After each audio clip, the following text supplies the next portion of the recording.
Executive. My name is Councillor Bill Revens, and I'm leader of Somerset Council and chair this meeting. And welcome to another meeting in Frome. And thank you so much to Frome Town Council for hosting this meeting. So just some opening remarks and preamble. It's only the executive lead members present in the room that are taking the decisions of the meeting. Others are in attendance, are here to provide advice. There are no planned fire drills today.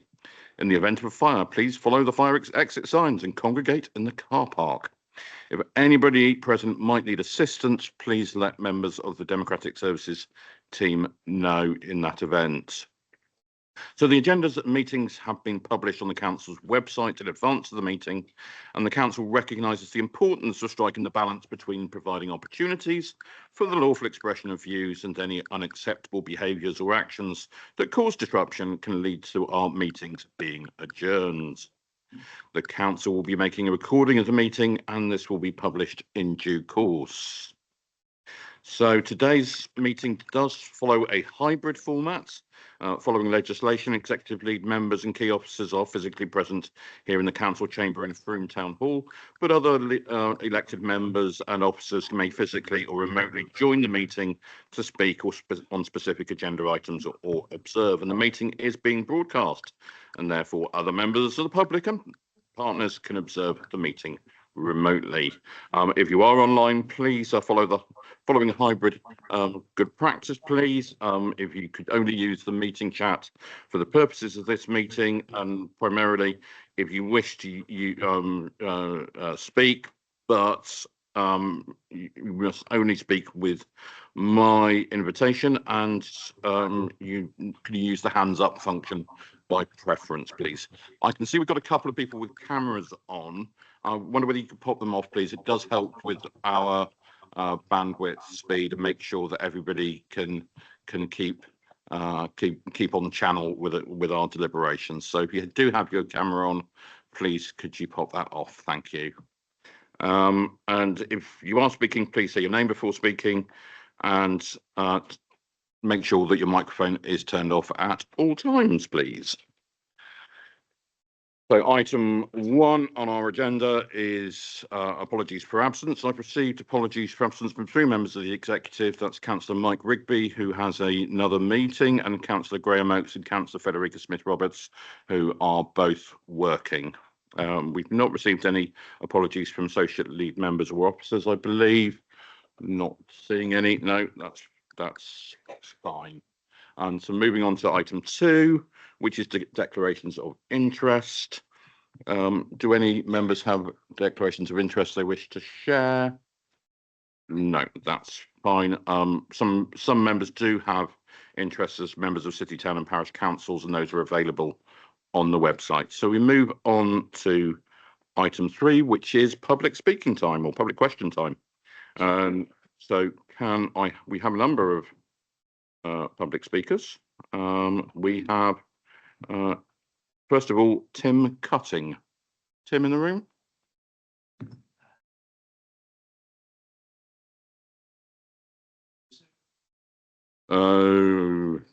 Let's have this one.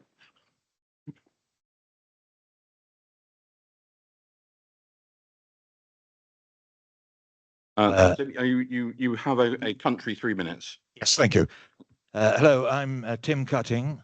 I'm a director of Frome Area Community Land Trust, which, because it's a bit of a mouthful, I'll speak of as faculty. Thank you for giving us an opportunity to make this statement. And most members and officers will be familiar with our role, but for the record and for anyone who's not familiar, faculty is a community organisation that is constituted as a community benefit society. It's controlled by members, and anybody in Frome can be a member. Faculty will play a part in the Mayday scheme in various ways, the most important of which is the ultimate outcome of owning the freehold of the affordable homes. These will be held for the benefit of the community in perpetuity. Faculty also has roles in the delivery phase as part of the design and decision-making process of the affordable homes and in the community consultation that Mayday intend to undertake. Faculty Board have extensive connections to our community and believe that a large proportion of the town is in support of the Mayday proposals, probably a substantial majority. Our impression is that the council also see the Mayday proposal as the best for the town as well as for themselves, and the reasons for this are twofold. Firstly, the Mayday scheme is community-led with the benefit of that community at its heart. Much of the profit that it will make will be fed back into the development. A commercial developer will have to have a larger profit margin. That profit will be removed from Frome and the Somerset communities and go into the pockets of the developer shareholders. Making that profit will be the prime motivation of the development, with the benefit of the community being a much lower priority, resulting in an outcome that will fall far short of our community aspirations. Secondly, the Mayday development will still be the quickest to start work on site. Any new commercial developer will take years rather than months to get through feasibility, design, acquisition, and planning. We understand and share the disappointment and frustration that the funding problems experienced by Mayday have so far prevented the sale of the site. We therefore understand why this meeting has become necessary and why the proposals in the report have to be put to members, but the Faculty Board opposes the proposal to place the site back on the open market. Mayday is seeking a revised arrangement regarding the sale of the site, and we strongly urge you to engage in discussions with them. An agreement with Mayday Saxonvale for the purchase of the site will be the quickest way for the council to achieve its priority of raising funds from the sale and for it to reach a successful and the best outcome for Frome and Somerset, a truly community-led regenerative development, and only Mayday Saxonvale can deliver this. It will be a tragedy for the people of Frome if this site reverts to a commercial developer, and we ask officers and members to do all they can to prevent this outcome. Thank you very much.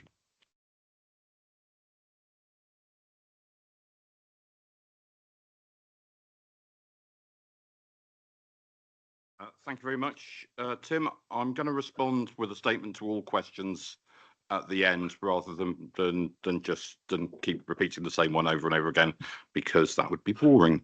Next on my list as a public speaker is Anita Collier.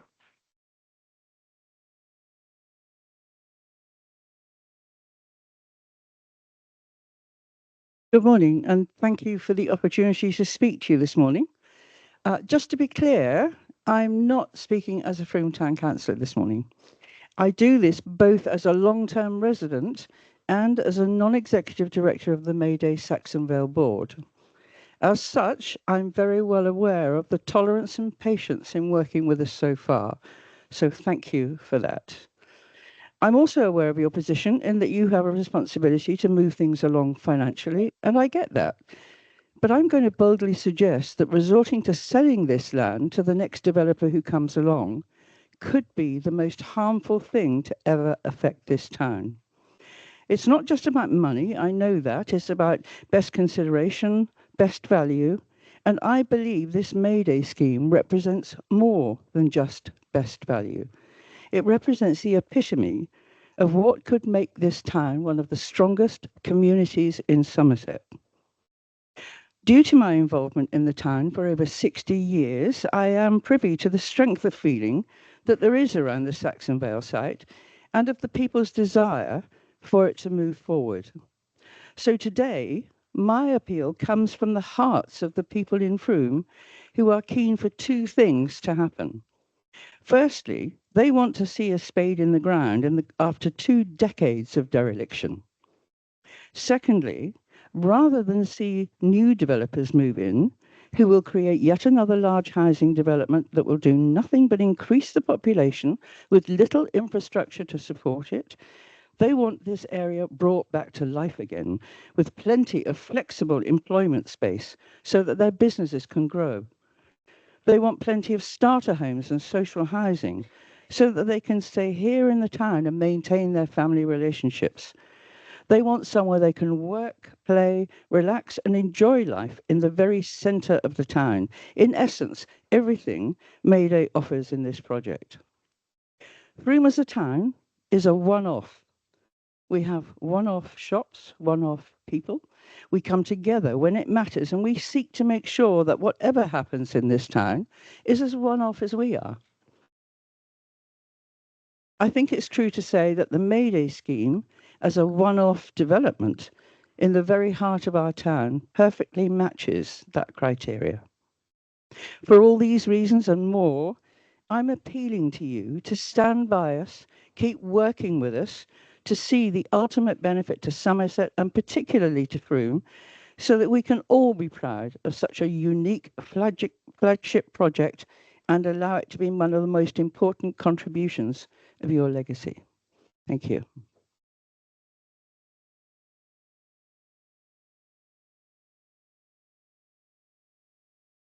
Thank you very much, Anita. And our third speaker is Mr.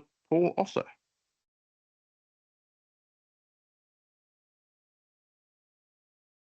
Good morning, councillors. It is clearly incredibly frustrating for you, for everyone in Frome, and for us that we are here today with this agenda. When you agreed to sell out the Saxonvale site to us in January, we had secured commitment from an investor on exceptional terms, enabling full upfront payment above valuation while delivering the outcomes we all want. We were clear at the time that this funding hadn't yet arrived, and we were grateful that you agreed to move forward on that basis. This funding, while still on the table, has been severely delayed. Since then, we haven't stood still. We've brought in 7 new non-executive directors, all Frome residents, adding experience in regeneration, finance, fundraising, management, community engagement, and more. And with our partners at Stories, we've worked flat out to try and replicate that original funding deal and honour our agreement with you. Despite our best efforts, we haven't yet been able to secure funding that meets your expectation for at least half the purchase price up front. Raising finance for the upfront purchase of a site before detailed planning consent is secured, and particularly in the current market, is difficult. It's highly unlikely that any marketing exercise will produce a bidder offering a significant upfront payment. But importantly, this market reality doesn't reflect on our ability to bring in investment once a detailed planning consent is achieved, for which we have strong interest. So today, here we are, all looking to find a way forward. We've shared an alternative proposal with you in recent weeks, one that respects the council's duty to achieve best consideration and provides clear security for any deferred payments. We believe it gives us a solid basis for meaningful discussions, and we're grateful that you've agreed to meet with us to explore it before launching the formal marketing exercise. Amidst all the frustration and complexity, the key question hasn't changed.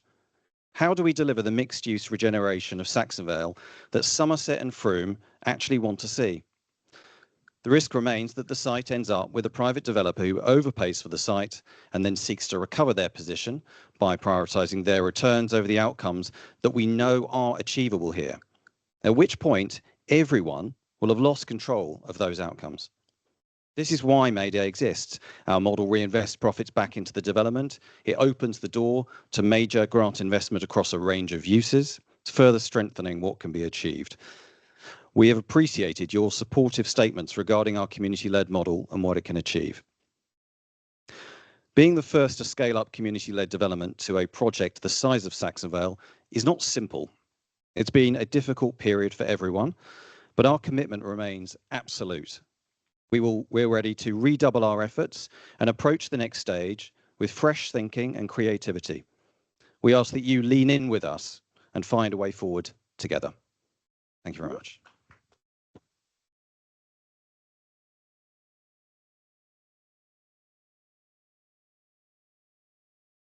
Thank you, Paul. And next speaker is Paul Clark. And he's just appearing now.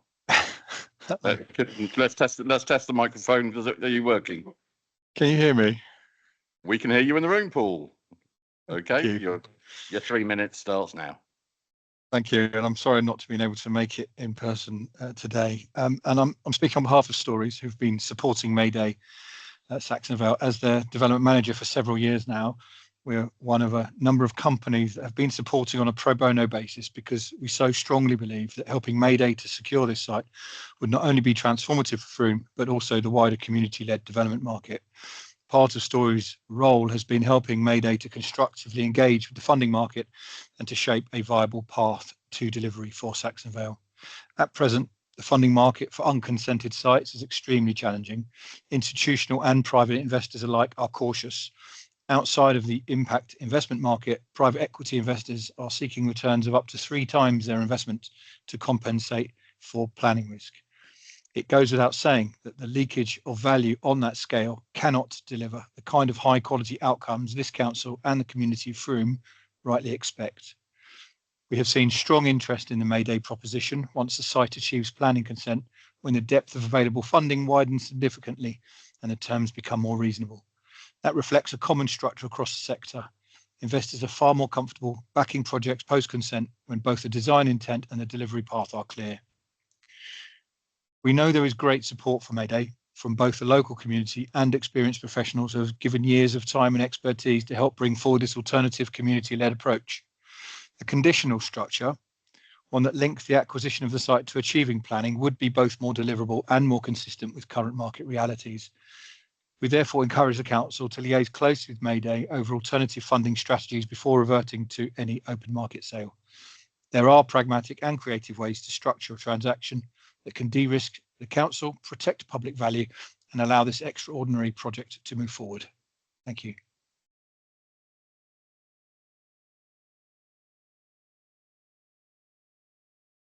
Thank you, Paul. And next we have Ross Hughes. Good morning, Ross.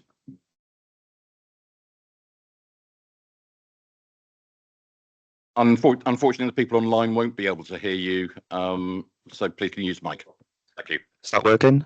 Okay. Chair, members of the committee, thank you for the opportunity to speak today. My name is Ross Hughes. I'm a resident of Frome, an appointed non-exec director of Mayday Saxon Vale, and a regeneration manager at Stevenage Borough Council. I've worked in local government for over 10 years, leading and supporting complex regen projects from housing, leisure, mixed-use schemes, and in London and Stevenage to meanwhile uses that activate vacant sites and unlocking income where possible. In my role, I've worked closely with development partners, contractors and funders to find creative solutions to the same challenges Somerset Council faces here.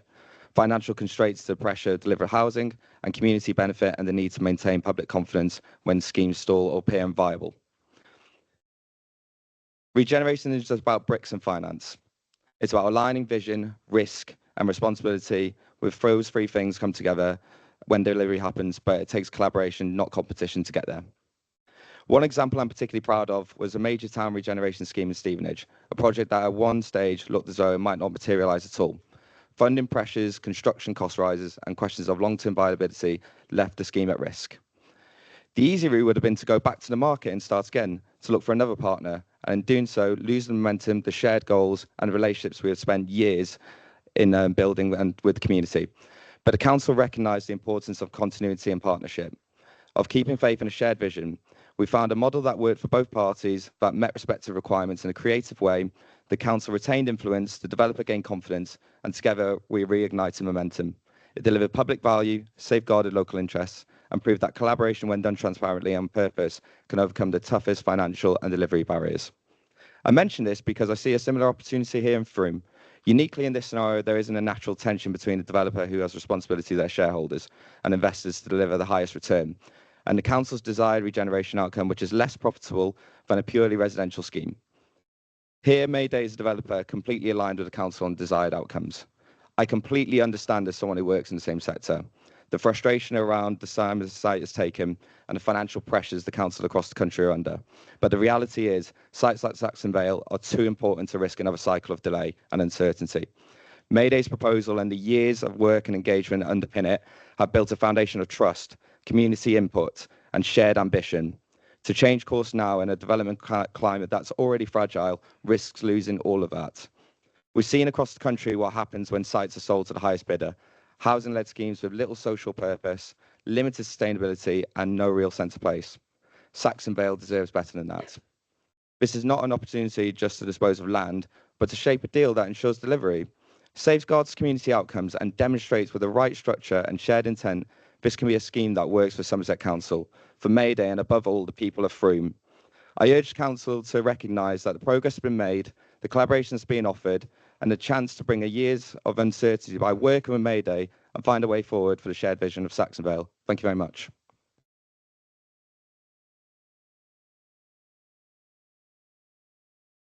Thank you, Ross. Our last public speaker is Steve Tanner. Morning, Steve.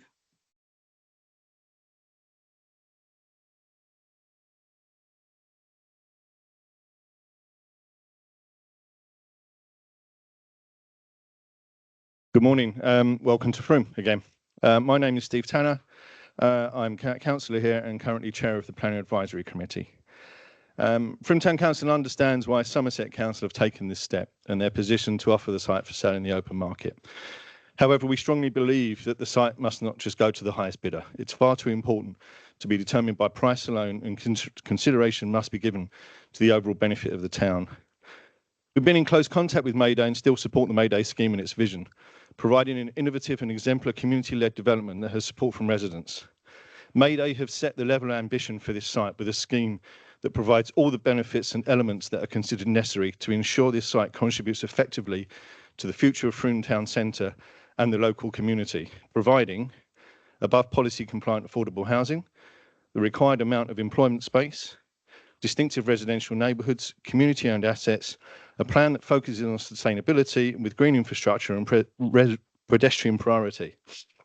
We understand that the removal of exclusivity does not prevent May Day Saxon Vale from being part of the open market exercise, and we are assuming this asking price will remain the same.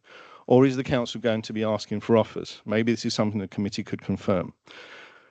The paper is proposing an unconditional sale, and again, whilst we understand the reasoning behind this, we feel it's extremely dangerous to rely on the vagaries of the planning system to protect the site and the town. We have witnessed many examples of developers using the planning system to roll back on promises made, often via an amendment to conditions which is agreed with no consultation. This must not be allowed to happen. Furthermore, it is vital that any developer understands that any future viability assessments cannot be used as a reason to not comply with the stated policy of the council. For instance, a reduced amount of affordable housing or employment space. Somerset and Frome Town Council need to be assured that the purchaser has accounted for policy within the purchase price and does not try to use viability to dilute the scheme. As we've seen just recently, to go through the planning process, including appeals, can be a very time-consuming and costly business. Getting it right at the outset can save a lot of money further down the line. Hence, we believe there should be clear conditions referencing at least employment space and affordable housing contained within any sale document. Consequently, we have concerns with point 3 of the recommendation. For transparency, we ask that any decision regarding the award of the sale and details therein are made by the Executive Committee at a public meeting held here in Frome and not by individual or individuals with no connection to Frome. As mentioned in paragraph 7, we understand May Day have recently submitted a revised proposal. Whilst we are not party to the details, we hear that this enables a way forward far quicker than any open market offer. It is stated that the proposal does not follow the structure of the resolution at the Executive Board meeting in January 2025. We ask that the Executive study this proposal with the best interests in the town and county uppermost in their minds. If the Executive feel they don't have enough information to make a decision, or even if the offer is not exactly what they're looking for, would it not be better to meet with May Day to gather that information and see if a deal can be structured? Meanwhile, would it not make sense to defer the decision until all the information is available and discussions have taken place? If the new proposal is potentially viable, keeping the exclusivity with May Day could result in a faster and more cost-effective resolution. Finally, we'd like to thank the Somerset team, Adam and Bex, for keeping us up to date and informing what's happening on the Saxon Vale site, and trust that everyone can work together to find a way forward. Thank you.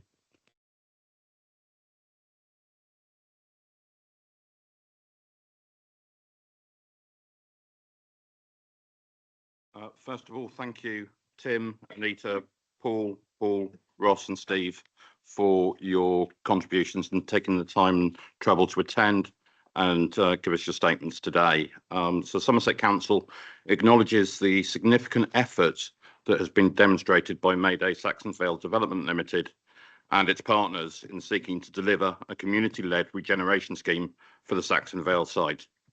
We recognise the depth of local support for the proposal and the shared ambition to achieve a development that reflects the values and aspirations of Frome. However, despite extended timelines and considerable goodwill, Mayday has not yet been able to secure the full funding required to complete the purchase of the site. While we appreciate the progress made with social impact investors and the revised proposals recently submitted, the Council must now consider its responsibility to deliver financial certainty for the public. It is important to stress that Somerset Council has done everything reasonably possible to support the completion of the deal with Mayday. This includes allowing time for funding arrangements to be finalised, engaging constructively with revised proposals, and maintaining open dialogue throughout.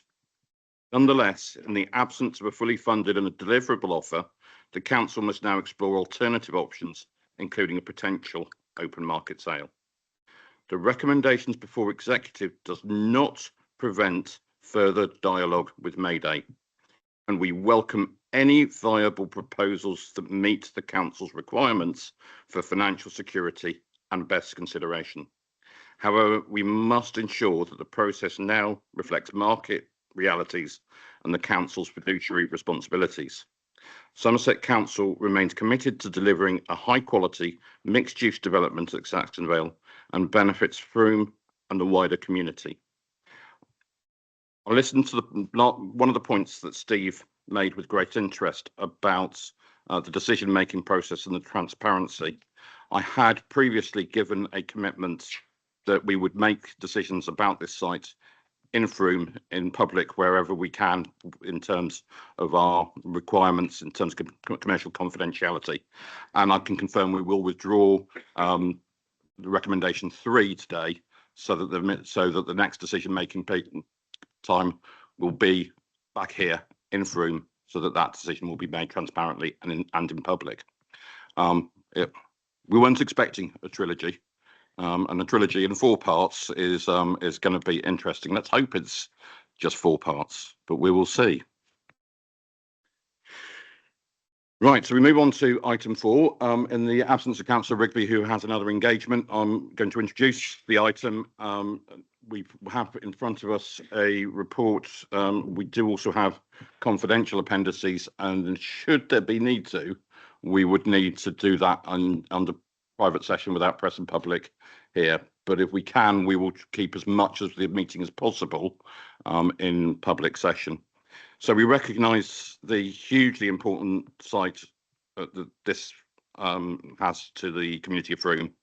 It has financial significance for the wider Somerset community too, and the land was required with a significant investment of public money. We have a legal duty to ensure that we get best consideration for council taxpayers. So since we last met in Frome in January 25, Somerset Council has been in ongoing dialogue with Mayday Saxon Vale Development Limited to bring forward their proposal for this site. And regrettably, despite everyone's efforts, the sale has stalled 9 months on. And as the council has not been provided with tangible proof of the required funding or a realistic timeframe, and in light of this, the council is now compelled to reevaluate its options. The report contains confidential appendices, which we may wish to consider as part of today's discussion.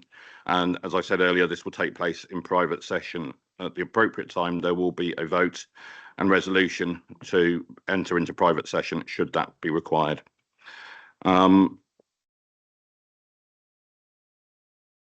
So I believe we're going to have a presentation, Adam and Bex, next from you. Is that correct? Yeah, thank you.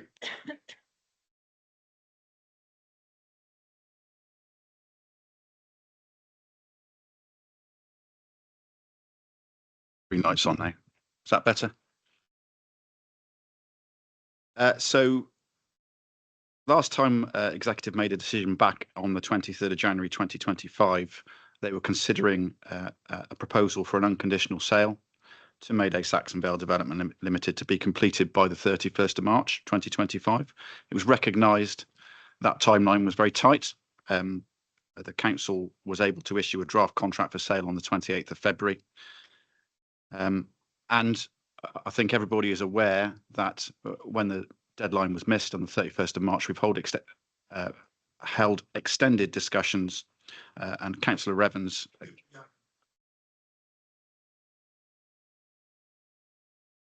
Sorry, I never know whether these things need to be close or far away. So we've held extended discussions with Mayday during the interim period, and Councillor Evans spoke to the residents of Frome in April to explain the council's position at that stage. Unfortunately, as has already been stated, 9 months on, we've been unable to progress that particular proposal. And that's an important point because what's being spoken about at the moment are alternative proposals. And the executive has not given a resolution to explore alternative proposals for the disposal of Saxon Vale site, for the Saxon Vale site. So if the council is looking at alternative disposals, it's very prudent to consider all options alongside a different proposal from one organisation.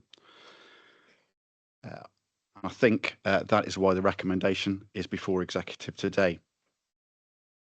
Anecdotally, the council has had in recent weeks and months 3 inquiries, informal inquiries from third parties asking what's happening to the Saxon Vale site in terms of the delays.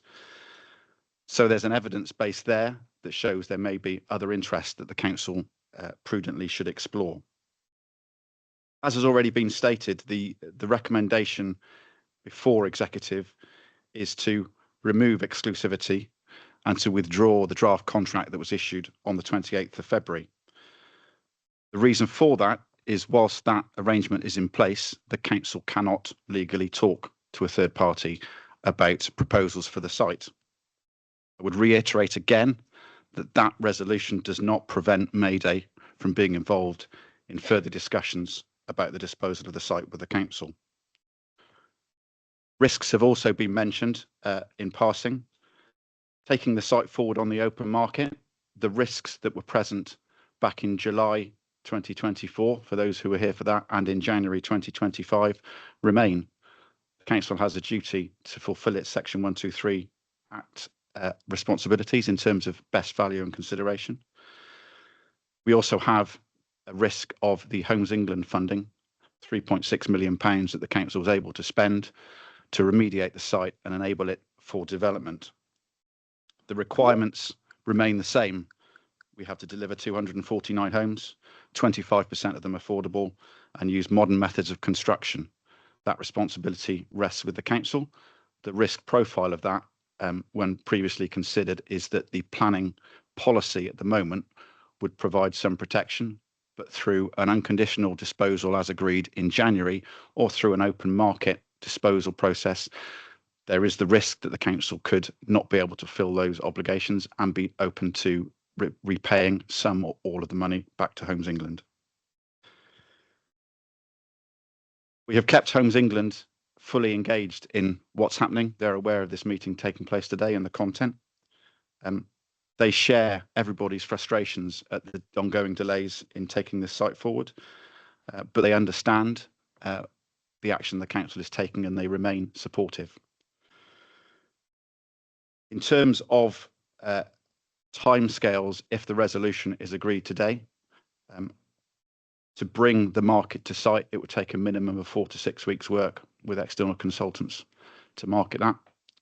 So it's been mentioned that there is a meeting arranged prior to that taking place. So I don't think we would need to hold that process up if the resolution was granted by executive. And then following that, there'll be a 6 to 12 week marketing time frame, depending on what level of detail the council wants to go into. So I think realistically, if the resolution was granted, we would be looking to go out to open market if that was the best way forward around about Christmas time. I think in terms of the confidential appendices, that's the latest proposal from Mayday Saxon Vale Development Limited, which has been mentioned by the public speakers. That's come in very recently. We haven't had the opportunity or the time to be able to consider that fully. As we've said before, if the recommendations today are approved, that doesn't stop us from having conversations with Mayday about that proposal in the coming weeks. That's my presentation, Chair. Thank you very much, Adam. Anything to add, Bex? Okay, are there any comments or questions from members of the executive, please? Well, we'll go for Sarah Wakefield first. There is a microphone that we can pass around, isn't there? Yeah, thank you. Does this work? Can you hear? Yep. Right. Well, thank you very much for everybody for coming back again and listen. Very interesting to listen to what you all have to say. I would say this. You said in one of your presentations that you had a majority of the substantial majority of people in Frome. I don't think that's been demonstrated by any kind of voting or anybody actually knowing that that's the case. And I'm interested to know that with such a substantial majority of support, and don't get me wrong, I think what you want to do is fantastic. I'd love to do something like that in Taunton. I'd love to do it in Wellington, where we've got a Tonedale site that we can't get away. But why don't you do a public subscription? Why haven't you done that? If you've got so many people supporting it, why haven't you asked people to put up money? Because that would be one way of demonstrating, first of all, the support of the town, and secondly, getting some money in the bank to take your proposal forward. And I'm not necessarily asking for an answer to that, because I don't think you're in a position to do that today, but I'm just wondering why you haven't done that if you've got so much support locally. For me personally, and I do have a background in property, I think that this is an aspiration which I admire, but I'm not sure that I think it's a realistic aspiration in terms of what it costs to develop a site like this. And that's what worries me. It's kind of hope value against facts, as far as I can see. It's a lovely site. I've walked all over it. I think it will be fantastic to develop it in the way you want to. But I'm not sure that that's what the market could deliver. And even if we were in a position as a council to work with you in partnership to do this, I think the return to the council would be very, very delayed and possibly not come through at all because of the cost of developing the site. I'm sorry, I think it's a very expensive site to develop. So my question is, if we agree the recommendations today, and this I'm asking Adam Savary, you've said we can consider other options, but supposing another option came forward, I know conditional contract isn't what we want to do, but supposing somebody came forward with a stepped offer, rather like Mayday might be proposing now, is that something we could consider? I'm assuming if we did, it would have to come back to another executive, because we haven't given ourselves the power to agree that today. And I just wonder whether we need that power now, or whether you're all content that we should wait until something like that happens before we come back. I know it would be really disappointing for the town if this site was sold to a third-party developer, not all of whom are as bad as you think they are, to be honest. And there are some, as has been said, in the Homes England conditions and also in your local plan, there will be restrictions about what can be done. But I think it's time to be realistic about what this site can achieve. And I think it'll be homes in the town, fantastic, probably some more shops and probably even some other units that you like. But I'm not sure that your ideas are realistic in terms of what can actually be delivered in today's market. Thank you. I think there are two responses to your question. First one, in terms of off-market options coming forward for consideration, it depends where we are in the marketing exercise. So that would depend on timeframes. If we haven't started the marketing exercise, then we could come back depending on governance timescales to executive for a decision. So that is a possibility. You also mentioned unconditional sale on the open market. I think it's been mentioned already today, but the indication is that the open market funds these things dependent on planning, which is one of the difficulties that there's been in terms of funding the upfront payment. So our expectation, if we go to open market, is that the offers will come in, if there are any, subject to planning. And we would need to set out the implications of that to executive at that stage.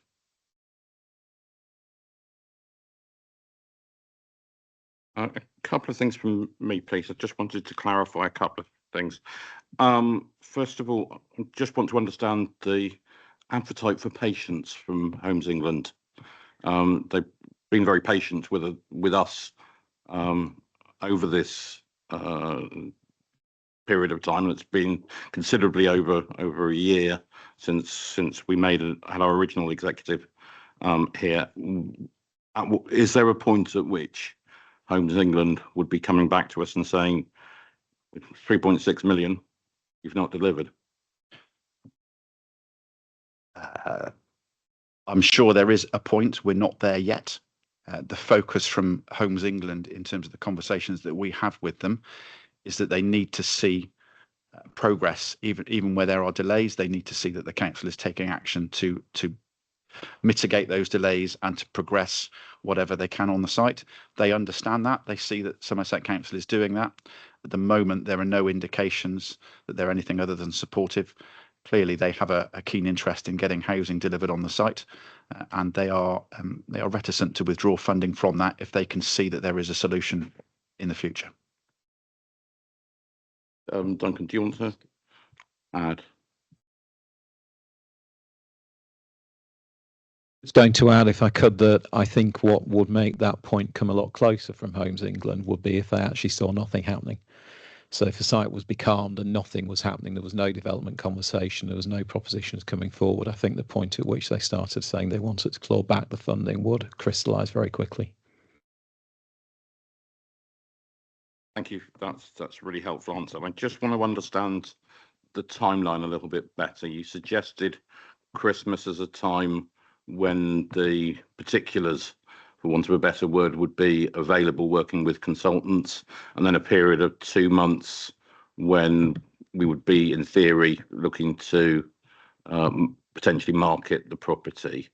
Have I got that clear? So it's 4 months in total before we might be coming back to Frome and having another meeting? Yes, I think it depends on the route that the council wants to take. You can fast track the site to the market and have a fast track consideration of offers that come in. The advice that we've received is that that would not deliver the best return to the council. So yes, you'd be looking at 4 months, I would have thought, as a minimum to get quotes back in, and then you're going into clarification interview stage in terms of the offers that have come in. Thank you for that clarification. And just to be absolutely clear, conversations with Mayday, and I'm aware that we've had quite recently an alternative proposal which we've not had time to do due diligence on yet. Throughout that 4 months, we will be in discussion with Mayday, and a proposal could be brought forward that results from those discussions Yes. At any time. Yes. Thank you. Can I just have a reminder on our duties under, I believe it's section 123 of the Local Government Act as well, please? I'm not sure who's best placed to give that answer. Alan, are you? Deputy one. Oh, she's behind me. Is this a question in relation to best value consideration? So the county does have, the council does have a duty to gain the best value for the council, especially as we are a council that's being very closely watched by MHCLG because of our financial position. I think what we need to be careful about is the consideration of social value, that doesn't be taken into account when looking at best value consideration.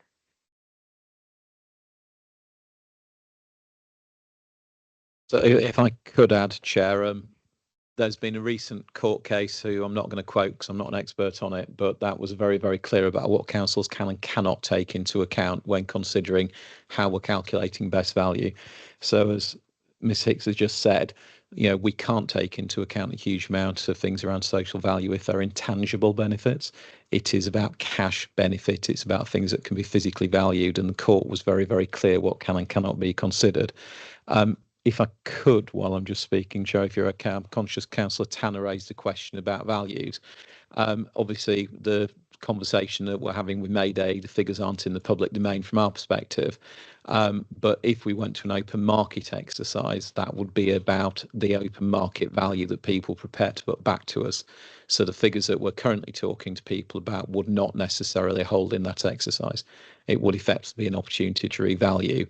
And I do feel that some of the delay that's been experienced has been because that value and the market expectations on market viability don't quite align. So whilst it introduces a risk to the proposition going forward for Mayday, it also introduces an opportunity of actually having a better figure to try and fundraise to actually get the site going. Thank you, Councillor Wilkins.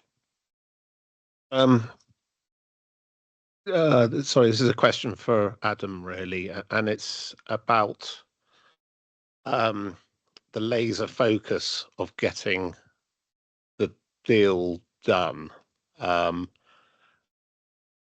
I just wonder, with the missed deadline of the 31st of March, and then the continued conversations that you've been having, I just wonder what levers, whilst there's only one option on the table, that the council has to progress this moving forward. I'm just concerned that there's just not that ability to have a laser focus on getting this proposition through and getting, well, spades in the ground, as you say. I think the reason for the recommendation is to provide that competition. That's why we're here. We don't have approval to talk to any individual party about a proposal which is subject to planning. And the proposal is to use the market to drive competition to achieve the best result from that, if that's the recommendation which is taken forward. We can still have, if the conversations with Mayday Saxon Vale Development Limited come up with a proposal that we feel is best value for the council and meets our requirements under section 123, then we can bring that back separately. But the idea is that if we're looking at alternative delivery models for taking the site forward, that we should expose that to the market.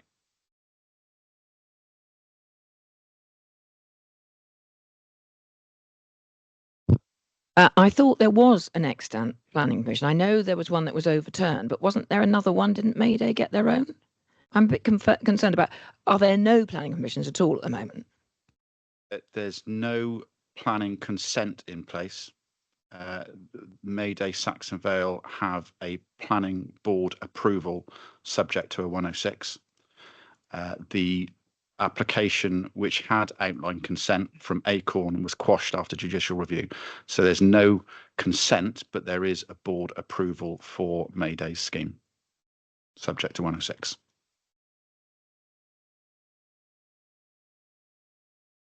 Detailed or outline? Outline.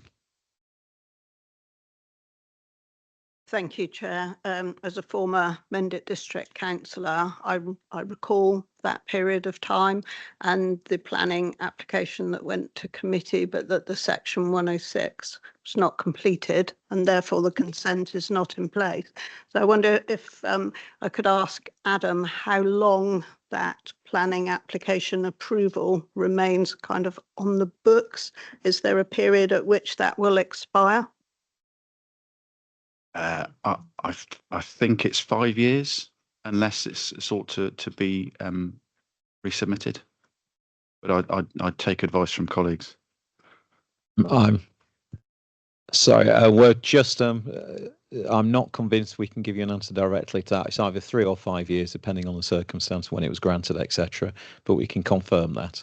But that is a discussion to be had, because obviously different things can weigh in on different points of that process. I may come back, Chair. We've heard this from our officers and our Deputy 151 and our Chief Executive. I just wish to add, as lead member for Resources, Procurement and Performance, that we are an exceptional financial support council. We are going to the government quite possibly for a 3rd year of exceptional financial support, though on a reducing trajectory, which I very much welcome, of course. We know the risks. They have been clearly identified for us by officers in our papers and this morning at the meeting. It is absolutely critical that we can go to government and our external auditors and show that we have mitigated those risks in every possible way. And of course, one of those risks, as Adam has outlined for the leader, is that large amount of funding from Homes England. And so the risk that that presents is really significant to me. The risk of our external auditors' opinion is very much in my head, as well as my desire to see this come to fruition is in my heart. I really wish we were here with a different meeting this morning, but we're not. We must take our fiduciary responsibilities extremely seriously. We have government and our external auditors looking at our actions, our decisions. They can read our papers, they can watch our meetings. We absolutely must take every responsibility seriously. That doesn't mean we close doors unnecessarily. And I'd like to thank our officers. Adam and Bex have been working on Saxonvale now for many, many years. And I really appreciate all the advice that we've been given by officers, first at Mendip and now at Somerset Council. Whilst I regret, Chair, that we're not here for the meeting we'd all like to be here for, I ask my colleagues to take our responsibility as seriously as you have ever taken anything in your life as a councillor. Thank you, Chair. And Councillor Theobald Philip. Thank you very much, Chair. Like colleagues, I'm very disappointed that we are here today under these circumstances. It has always been the case that we are required to get best consideration for the sale of the site. 16 months ago, when we had to make that decision, regrettably, we then had to come to the view that as there was another offer on the table which was significantly higher, that was best consideration. The withdrawal of the original bidder opened up a wonderful opportunity whereby Mayday Saxonvale became the best financial option. That was 16 months ago. We formalised that 9 months ago and have given Mayday 3/4 of a year to make good on the offer that they then made and that we accepted in good faith. I don't know whether Mayday or we are more disappointed that they have not been able to make good on that offer to date. We are all incredibly disappointed that that is the case. Knowing Frome as I do, I am very hopeful that somehow they will still be able to prevail. But it would not be prudent of us to continue the current arrangement in the absence of tangible evidence of imminent likely funding. So we do have to, in my view, accept the recommendations that are put to us. I am encouraged when I hear that meetings can still continue with Mayday over the coming months. It is my absolute hope that they somehow manage to put to us an offer that we are able to say, yes, this is best consideration, continue. Will that happen? I don't know. I'm hopeful, but I don't know. The challenge we have here is that, yes, Mayday has very well articulated the hopes and aspirations of many of the people of Frome. The ideas they've put forward are inspiring and impressive and ambitious. Mayday is an incredibly good community campaigning organisation. Are they a developer? Because at this stage, it needs a developer to turn aspirations and hopes and ideas into homes and workspace. And that requires two incredibly difficult things. One, raise the funding for the project, not just the funding to purchase the site. The scale of a development like this will require many, many times more funding than that to actually implement those ambitions. And then to implement it, not just from a funding point of view, but in terms of the complexity of running a scheme like that. These are huge tasks. I wish Mayday and everyone in this room all the best in achieving those ambitions, but don't for a minute doubt how complicated and difficult they will continue to be.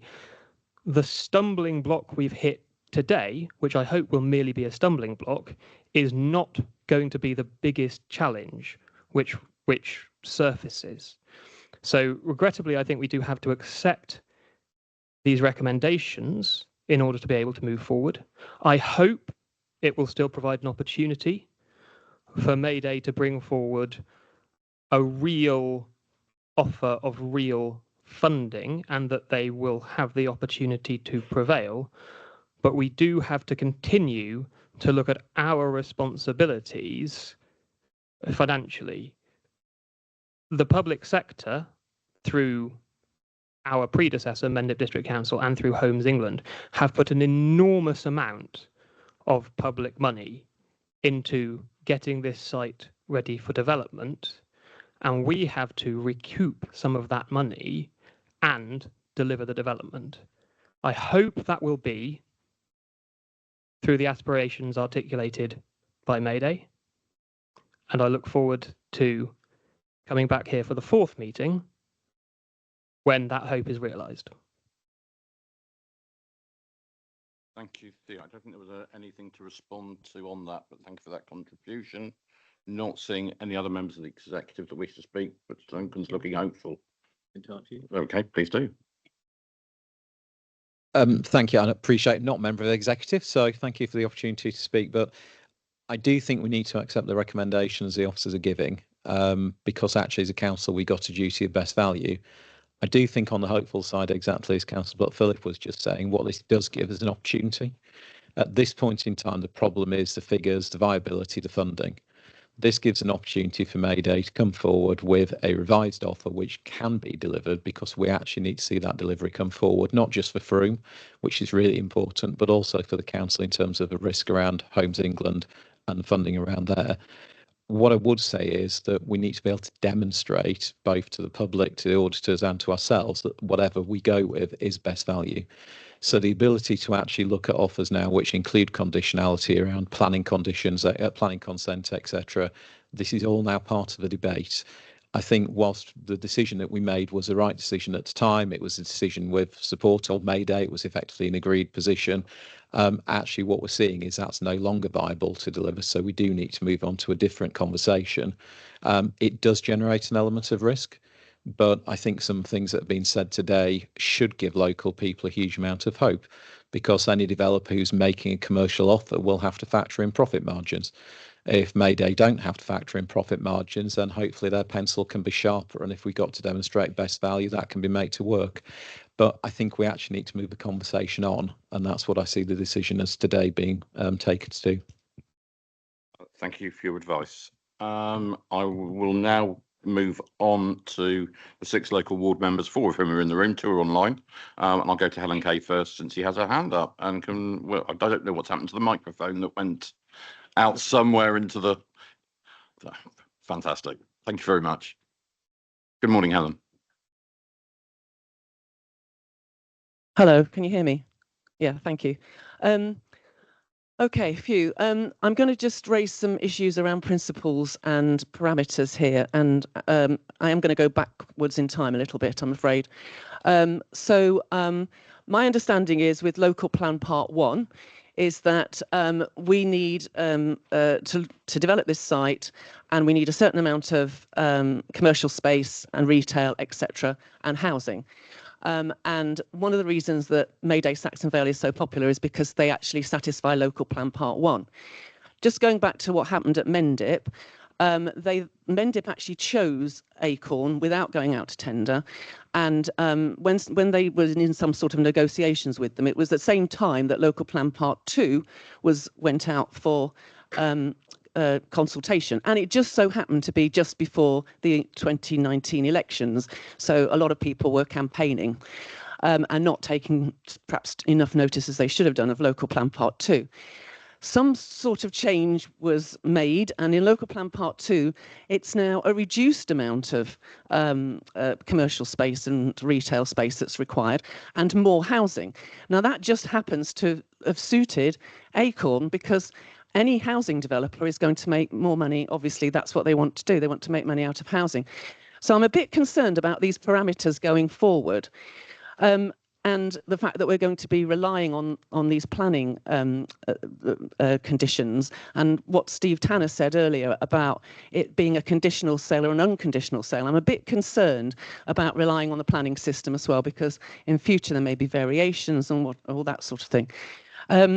I also want to point out that we don't have a regeneration master plan here. We're just relying on those planning documents.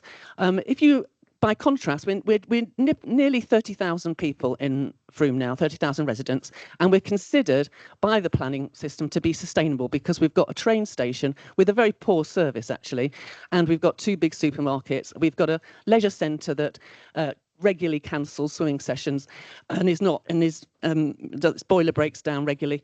We've got we're really on our knees in terms of the town centre, and we need those facilities. So I'm just reminding you of that. That's sort of that background and why Mayday is popular locally. Secondly, when it comes to disposing of assets, oh yes, the other thing is about Yeovil. 50,000 people in Yeovil, and the council is facilitating a town centre master plan. They've got car parks there, they're facilitating to get social housing and to make sure that there's a sort of unified master plan for Yeovil. We haven't got that here. And I just feel it's a kind of responsibility of ours, of this council, to take that view to Frome as well. At the moment, this is like we're talking about getting best value as if we are disposing of a surplus sports field or something. We've actually got to take into account the fact how important this is for Frome going forward, and the fact that we're expected to take even more housing. It's likely that we're going to get 1,700 extra housing going through. There's a decision coming forward very soon about that. So I'm just trying to explain about that context for people that weren't around when Mendip was around. And the other thing I want to ask about is this asset management plan. The asset management plan has got certain objectives, asset disposal policy. And when the assets are disposed, you're supposed to take into account assets that address climate emergency, that the council estate is used to meet housing and care needs with an emphasis on social housing, and that the council's estate supports prosperity and economic growth.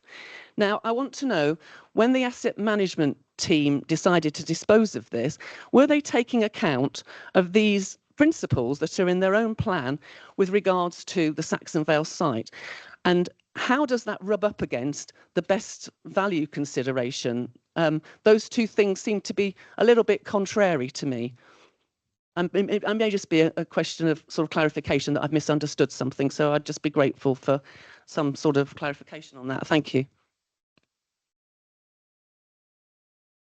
Adam, are you able to cover the asset management point that Councillor Kay's raised? I think, yes, in principle, all asset disposals are governed by the asset disposals policy.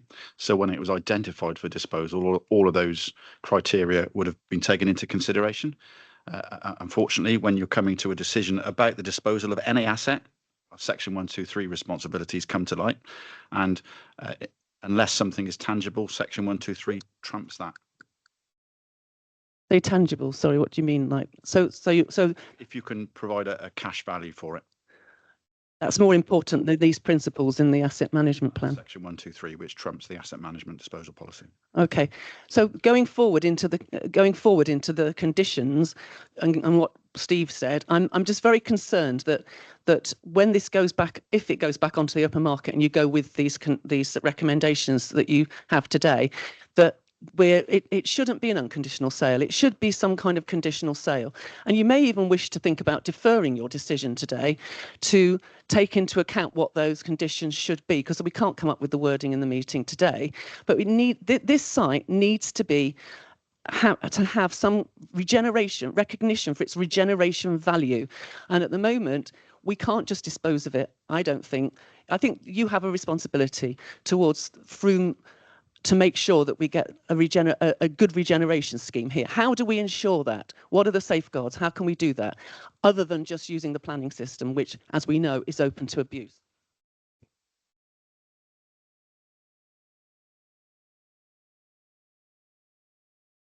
So I think the key thing is this decision is not saying it will be an unconditional sale. What we're saying is an open market sale. If the open market comes back saying they want to put conditions on this, I think it's been quite clearly said, and I think by May Day as well, that securing funding for sites in advance of planning permission is very, very difficult in the current market. So I think we'd expect as officers that this will come back as being a conditional sale on having planning permission. So I'm guessing that we don't know that until we actually get approval from executive to go and have those conversations. We don't know that. So that's part of the issue. Right now, we're locked out of any of those conversations. I have to say, I think that was the approach exactly as you outlined that Mendip Council took previously in terms of securing an agreement with a developer, which gave a degree of control to the council. The council's not in a position to go through a procurement for a future scheme here. And if we did, that would possibly preclude some of the things that you might like to see as well. So at this point in time, we are talking about going to the market, see what the market will bid back to us. And obviously that will form the basis of the next decision, which again will be out in the open. So we can take into account some of the points you say at that point. If we don't make today's decision, we can't even have that conversation.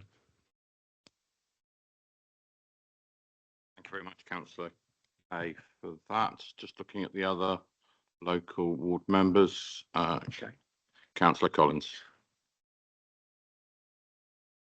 Yes, thank you for your time, Councillor Shane Collins, Frome East.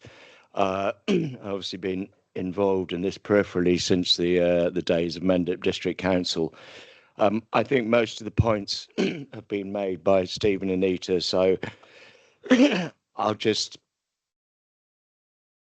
repeat one or two of them. This is such an innovative, community-led proposal, and we know it's innovative because it has changed over the years as people have put their comments and their views in. And it does seem to be making progress recently with the new board, and as Paul Oster outlined, new moves, I think, with KISS and the funders. I know Somerset has financial problems, and that I'm sure must be pushing you to try and get a speedy resolution to this. But I do think from what we've heard, whilst May Day may still take more time to convince funders, I'm quite convinced that they would be way quicker than a new developer coming into the fold. And, you know, we know it's not an easy site by many means. So I do think that it would still be quicker to give May Day the opportunity to go ahead and get detailed planning outline, which will loosen up a lot of cash from KISS and Stories and various others. So, yeah, I mean, I think the main thing I want to stress, and we all want to stress, that this does have huge community support on the planning portal. To answer Councillor Wakefield's point of view, it's amazing. We had 500 or 600 people in support of May Day, which very rarely happens on planning. So I know you have financial constraints in the next few months, but I would just ask you to hold it in your minds that what we do with Mayday is really going to affect Frome for decades to come. And I think that must be foremost in our mind rather than short-term economic situations, which I know are serious. But from a Frome point of view, we want to see a long-term view being given here. So I hope that you will delay bringing to the open market and give Mayday Saxon Vale more time to get their finances in a row. Thank you. Thank you.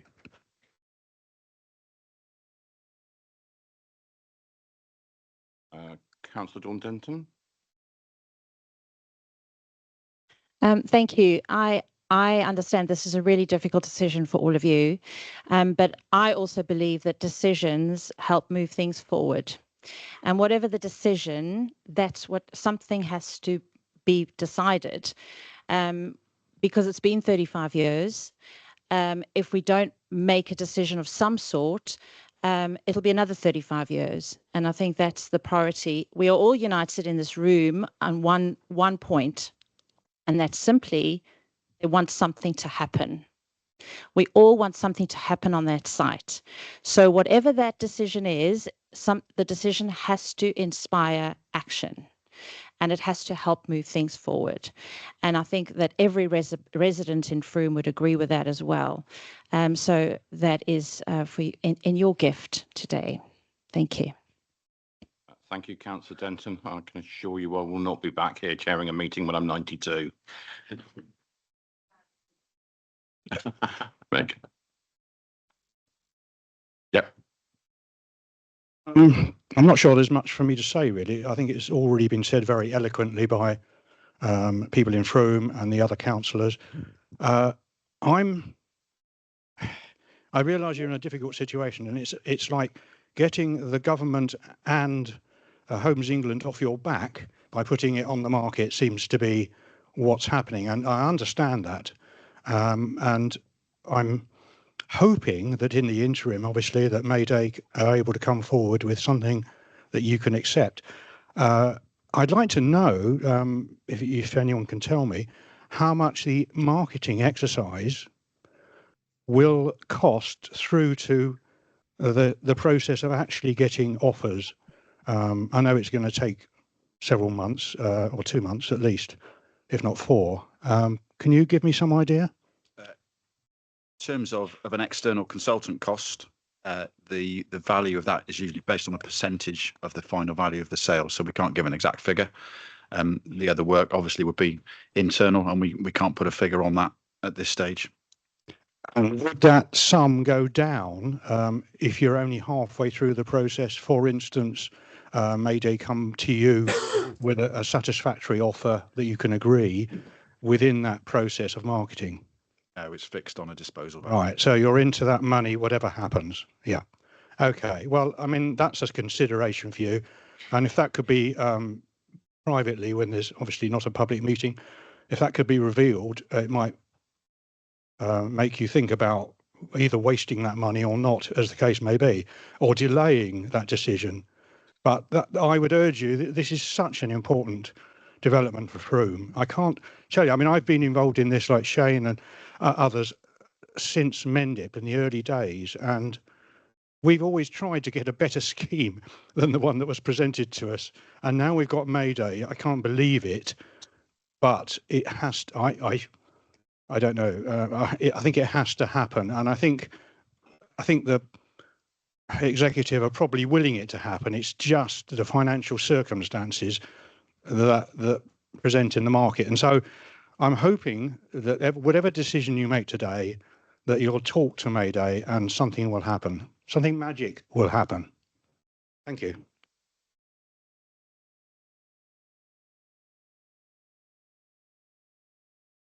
Thank you very much. I've got Adam Zavery wishing to respond, and Liz Lowshon. Thank you. Thank you, Chair. Just a point of clarity. The external consultants fees applied to the deal that was done and agreed back in January as well. So it's not a cost which is, which is new to a marketing exercise. We incur those fees on any disposal that we employ consultants for. Chair, I just want to respond to Councillor Dunk's point about the executive today carrying that responsibility, and you referred to get Homes England off your back. It is, of course, on the back of all members of Somerset Council, all 110, and all taxpayers of Somerset. Not just Frome, no longer just Mendip, all of Somerset. And I also wanted to make the point, Chair, because we've not covered it this morning, about the ongoing costs of security on the site, that is a significant figure. So not in the kind of range of the Homes England funding, but that is significant too, and I think we need to be considering that. Thank you. Indeed. Unless it's a response to a point, I've got Councillor Boyden waiting. Okay. Councillor Adam Boyden online, I believe he wanted to come in. Yeah, hi Bill, thank you. Thank you, Chair, thank you. Executive, thanks for coming to Frome, and thanks for your dedication to this, and thanks for the briefing about this as well. And I sort of want to, I suppose, reiterate what other councillors have said. Mayday is the very much more popular of the two options which were there previously against Acorn, partly because it's seen to be community-led, partly because it's seen to be more responding to Frome's needs for business space and community space and smaller homes perhaps, and partly because it's the idea of recycling the profit from the site back into the local community, back into Frome, rather than into developers' finances elsewhere. That's the sort of magic of it, I think. And we've known Mayday for a long time now, and we know what they're like, what they're about. So that's the intention. So I like what Councillor Buck Phillips said earlier, I think, about we wanting to do this. It's nearly worked. It's just the money that hasn't been found. And the council's given Mayday longer than perhaps we thought would happen, but the money hasn't still been found. Obviously, there's an alternative offer not been made public, and that hasn't been considered yet. But if that can be considered as part of the next process, it's not unreasonable to do what the recommendation says, and also to make sure that, as you've said, the door isn't closed on Mayday. It's not over. That the door is open still to discussions. And if Mayday and their partners can come up with something good and acceptable for this council to sell site to them, that is still on the table. There's a question in my mind: would they be able to outbid a commercial developer who would perhaps not wanting to do the level of community engagement that the Mayday have had? I suppose we'll see, but that's a worry for me. Also, what Councillor Kay said about Yeovil and about facilitating this council facilitating development. Now, I assume that involved government grants as well in Yeovil, but and I'm assuming that the question about whether this council can help facilitate development rather than dispose of the site to do so, that decision's been made. But is it possible at some point, if this stage again, if the decision which you'll be making, if the open market doesn't come up with something acceptable, can that decision to dispose of the site be looked at again? Because we keep finding ways not to develop this site. It's a bit like the light bulb. We keep finding ways not to develop the site, and this is another one at the moment. So eventually we're going to have to find a way to develop the site. Everybody in Frome wants this to happen somehow. And I suppose I'd reiterate that the support, the vast majority of people haven't voted in Frome on this site. They voted in the council elections, of course, but they haven't voted on this site in any referendum of any sort.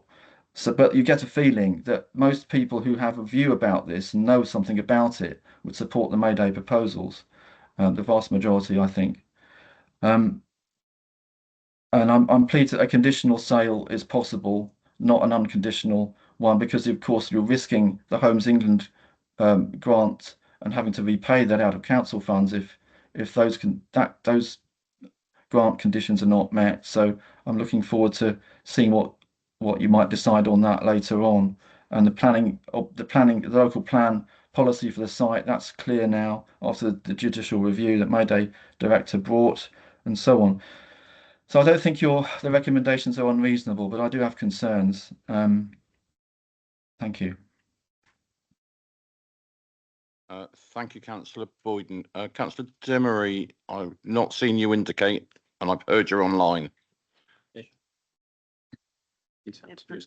Oh, okay. Sorry. This is where the excitement of juggling an online meeting when you didn't bring your reading glasses. Right. Fine. Thank you. Nicola, did you want to come in on points? Just wanted a point of clarification. So when we talk about going to the open market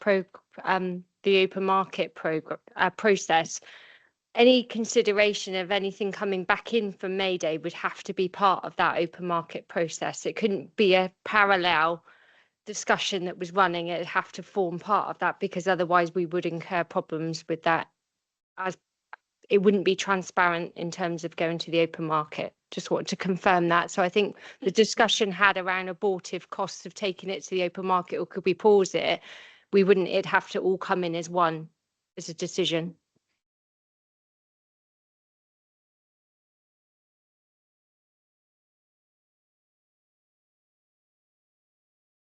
I just wanted to ask a question about if we do. I mean, I think with a very heavy heart, I do feel we have to test the market at this point, which may or may not bring anything forward. We don't know. Adam, are you saying if we put it to the market, we'd been offering it on a conditional contract, or we just offer it and see what people come up with? Because we haven't really offered Mayday a conditional contract. We've offered them an unconditional contract. So are we doing something completely different? That's my first question. My second question is, we have been asking, obviously, for proof of funding from Mayday. We would presumably do exactly the same with anybody making a bid that we were going to consider. We would need to see that they had funding to go ahead, because that's absolutely crucial here, because it is such an interesting, close to the town, difficult site to develop. And I just want to make clear that it's going to be a level playing field for everybody. Yes, absolutely. Putting the site to the open market, we would determine what the market is willing to offer for the site. So we wouldn't necessarily be going out with any conditions, but we would expect conditional offers to come back in based on the advice that we've received. And in terms of requiring proof of funding, yes, absolutely.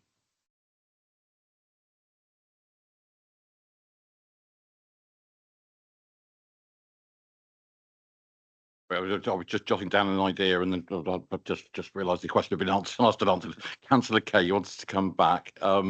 Brevity would be appreciated. No, it's not. It's not a long speech. It's all right. It's just a point of clarity. I'm just looking at the recommendations, and did you say that recommendation 3 is going to change? Because I'm not entirely happy with delegating authority to the interim head of property in consultation with one lead member, Mike, who's not here today, to go through due diligence and progress the sale through to exchange and completion. Did you say it's going to come back to executive again? You are absolutely correct. I said we were withdrawing recommendation 3. Thank you. I was just jotting down a note to ask who makes the decision on going to the open market and when that is triggered. I think that as written in the recommendation, that's a decision that's taken by executive, and that process then starts. We were talking earlier on about the lead time for that process to commence of 4 to 6 weeks. But as it's written there, the recommendation would be from executive to remove the exclusivity rights and then approve an open market disposal. We would then presumably need to add in a recommendation 3 in terms of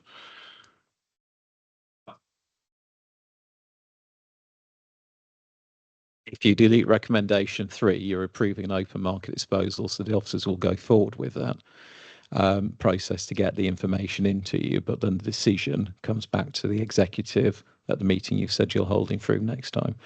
So we don't need to have a decision as well, say, and start at this point. If you approve recommendation 2, you've told us to go ahead and get the information to you, but nothing happens at the end of that without your further decision.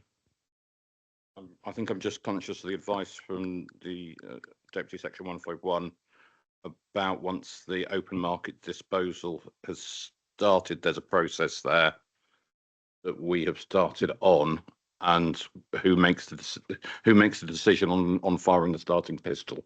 So you make the decision on firing the starting pistol today, but at the end of the process, you've still got to make a decision about whether or not you want to go with any of the offers you've received. That's still your decision. So starting the process doesn't mean you have to dispose of a site in any way. You can run the process, say we don't like any of those offers, and do something different afterwards.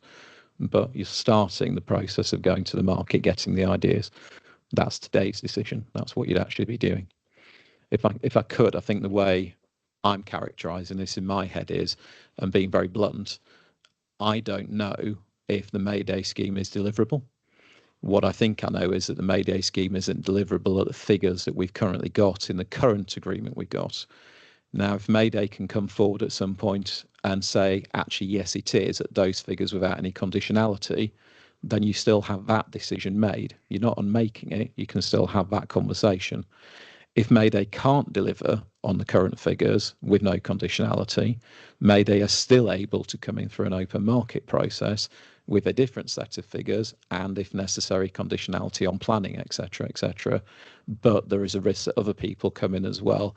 At that point, the Section 123 considerations would mean you couldn't accept a worse offer financially for the council. You would have to accept the best offer. But you don't have to accept any of those offers at that point. That's still your decision. Yeah, I'm just trying to plot through scenarios here. In my mind, very aware that we've had a subsequent letter from Mayday with an interesting proposal that I would want due diligence to be done on before we give that consideration. Are we saying that can only be considered if we make this decision in the current wording? No. Sorry. That decision, and we haven't done due diligence on it, but that proposal, and I'm looking at Adam just to nod at me, is within the realms of the existing conversation, isn't it? And the existing decision in terms of the figures. It's not, right? Okay. So that you can consider that, you can look at that, but you would need to be able to justify that under Section 123 and best value consideration if you wanted to go ahead with it. And unless you take the decision today, we can't step out of the existing exclusivity on the existing deal. So if that revised proposal isn't on the existing deal basis, then you do need to make the decision to consider that fully anyway.